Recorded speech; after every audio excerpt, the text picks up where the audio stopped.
Ceci est la suite de la vidéo comment les dirigeants auraient-ils pu devenir les antagonistes de Solo Leveling. La partie 1 est disponible sur la chaîne si vous voulez voir le début. Song Il-hwan se tient face au Goliath renforcé par le fragment de lumière. Il réplique aux dirigeants qu'il les remercie de l'avoir sauvé, mais qu'il ne peut pas les laisser massacrer son fils. Le fragment comprend mais lui réplique qu'Ashborn est une calamité, laisser son pouvoir dans le monde actuel serait un désastre pour eux. Ils craignent aussi qu'Ashborn ne les pardonne pas pour avoir tué le grand émissaire de lumière. Le fragment réplique à Il-hwan que par respect pour son courage, il lui laisse la possibilité de se battre avec leur pouvoir. Il-hwan réplique qu'il ne leur fera pas de cadeau. Il avait renforcé son corps grâce au système, il s'élance et lance une gigantesque croix de lumière sur le Goliath. Il réplique avec son trou noir pour parer la croix. Il-hwan lance plusieurs lames de lumière avec ses dagues, mais aucune ne touche le Goliath. Son pouvoir gravitationnel est tellement grand que toute la zone fut balayée en un instant. Il-hwan fonce tout en évitant les débris, mais malheureusement ce fut insuffisant pour qu'il puisse passer et se fait balayer par l'attaque. Pendant ce temps, les monarques continuent leur bataille face à Baran. Le monarque de glace utilise son trident. Baran enchaîne avec plusieurs coups de dague. Il relance une nuée d'éclairs, mais le monarque part avec sa glace. Il s'élance pour achever le monarque de glace, mais celui-ci lance son souffle. Baran réplique encore avec la foudre blanche. Une énorme collision apparaît. Baran sait que Rakam va l'empaler par derrière, vu que c'est un énorme lâche. Il appelle son armée de rois démons pour entraver Rakam, qui s'apprête à l'achever. Il lance sa lame et tranche tous les démons. Baran lui lance une lame noire, le monarque l'évite. Le monarque de glace lance son trident pour empaler Baran. Il recule mais se fait geler vivant par le monarque de glace. Rakam tranche la glace, puis brise la réplique de Baran. Ils ont enfin réussi à éliminer le monarque. Puis de l'autre côté, le Goliath s'apprête à achever Jinwoo. Mais une lame de lumière lui tombe dessus. C'était un coup de Song Il-hwan, ce qui laisse au monarque des bêtes le temps de se ruer pour trancher le Goliath renforcé. Le monarque de glace lance son hurlement, mais le Goliath utilise de nouveau capture et attire les deux monarques. Il fracassera le monarque des bêtes à coups de poing, puis il achèvera le monarque de glace en un seul coup. Les deux monarques furent vaincus. Il s'apprête à achever Jinwoo, mais celui-ci avait disparu. Il-hwan avait emmené Jinwoo dans une ruelle. Jinwoo se réveille puis fait face à Ashborn, qui lui raconte ce qui s'est passé.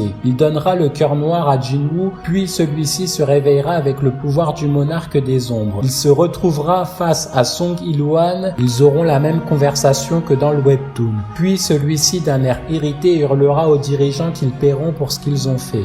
Pendant ce temps, le fragment de lumière se renforcera pour combattre de nouveau son nouvel adversaire, qui n'est autre que Antares, le roi dragon. Il avait ordonné au monarque de ne pas intervenir. Il lui demandera comment il a réussi à trouver la dimension. Le fragment réplique que Rakam lui a tout révélé en échange de sa vie. Antares sourit et lui réplique: « Tu n'es tout de même pas venu pour te battre. » Le fragment ne répond rien. Les répliques du monarque de glace, de la bête et de la flamme blanche furent créées. Antares hurle: « Enfoiré !» Le monarque de glace lance son hurlement, et de même pour celui de la flamme blanche. Antares se métamorphose en dragon et lance son hurlement, qui élimine les deux monarques d'un coup. Il hurlera ridicule. Rakam lance un coup mais se fera carboniser par le rugissement. Il hurlera que le défier avec ça est le comble de la bêtise. Plusieurs statues du roi encerclent le dragon mais elles finiront balayées par les flammes d'Antares. Il hurlera: tous des traîtres. Il dira au fragment qu'il lui inspire de la pitié et qu'il devrait se dépêcher de sortir pour qu'il l'achève. Une énorme sphère d'énergie a été créée par la lumière. Il la lancera sur le monarque, qui répliquera d'un souffle. Une énorme collision apparaît.